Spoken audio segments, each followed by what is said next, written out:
नफ्स शादी किसे कहते हैं? शादी की तारीफ उर्फ में यह है कि किसी लड़का लड़की का इजाब कबूल होता है, निकाह उसी को कहते हैं।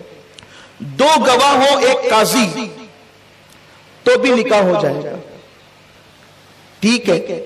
लेकिन कभी हम में से कोई ऐसा नहीं करता कि दो गवाह हो, एक काजी, दूल्हा दुल्हन, बल्कि काजी की भी जरूरत नहीं है।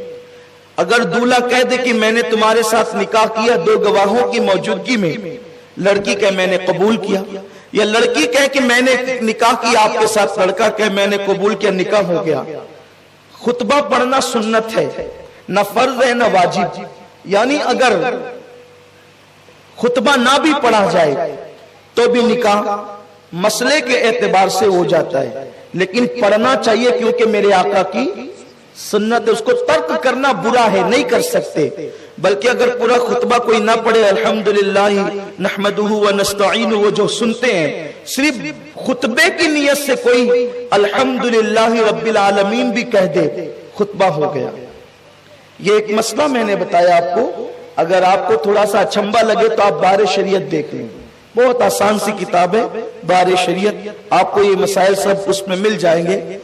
लेकिन कोई ऐसा नहीं करता। क्यों नहीं करता? अगर आप इस तरीके से निकाह करेंगे, जब बाद के लोगों को पता चलेगा तो लोग कहेंगे कि ये हादसा हुआ कब। इसलिए हम ऐसा नहीं करते। क्यों नहीं करते? इसलिए कि ये एक अच्छी चीज नहीं है, ये तहजीब के भी खिलाफ है, तमद्दुन के भी खिलाफ है, शराफत के भी खिलाफ है। क्योंकि अगर आप इस तरह चोरी चोरी चुपके चुपके निकाह करेंगे तो लोग कहेंगे कहीं कोई गड़बड़ तो नहीं हुई थी कि कभी भी निकाह हो गया।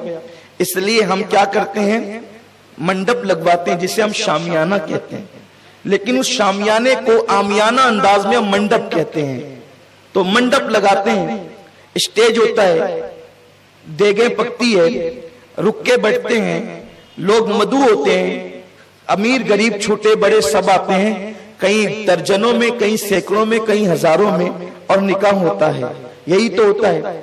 मंडप का शादी से कोई ताल्लुक नहीं है, लेकिन मंडप इसलिए लगता है कि मेहमान आएंगे तो धूप में तो नहीं बिठाएंगे। अगर धूप में बिठाएंगे तो लोग कहेंगे कि ये आदमी जो है ये लोगों की इज्जत करने से नावाकिफ है, इसे पता नहीं है कि ताजीम किसे कहते हैं। लोग आएंगे तो चटाई पर भी बैठ सकते हैं, लेकिन हम कुर्सियां लगाते हैं। आकर हम लोग पानी पी के भी चले जाते हैं, लेकिन हम शरबत पिलाते हैं। शरबत भी सिर्फ शक्कर और पानी से मिलकर शरबत बन जाता है, लेकिन हम उसमें दूध डालते हैं, उसमें खुशबू डालते हैं, सेंट डालते हैं, वगैरह वगैरह। मैं कोई आपको शरबत बनाने की तरकीब बताने नहीं बैठा, सिर्फ एक हल्की सी तमहीद चाहता हूं कि आपकी तवज्जो मेरी तरफ हो जाए। ये सब इसलिए होता है, हालांकि निकाह से उसका कोई ताल्लुक नहीं है, न शरबत का, न मंडप का, न देग का, न खाने का, न कुर्सी का, कोई ताल्लुक नहीं है। अगर उससे हटकर भी आप करें तो भी निकाह हो जाए, टाटपट्टी पे बैठे तो भी हो जाए, शरबत ना हो तो भी हो जाए, मंडप ना हो तो भी हो जाए।